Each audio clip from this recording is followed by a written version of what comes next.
Hello everyone. In this video, I'll guide you through how to fix the IRS Where's My Refund tool when it is not working.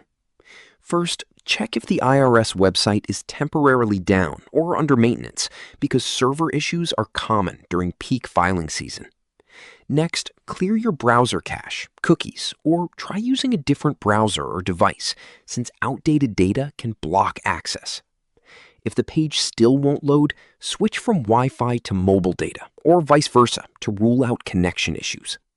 Also, make sure you are entering the exact details correctly, including your social security number, filing status, and exact refund amount, because even a small mismatch will prevent results from showing.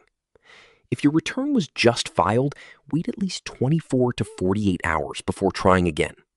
In some cases, your return may still be processing, so the tool won't update yet. Always retry later and check irs.gov updates for system status.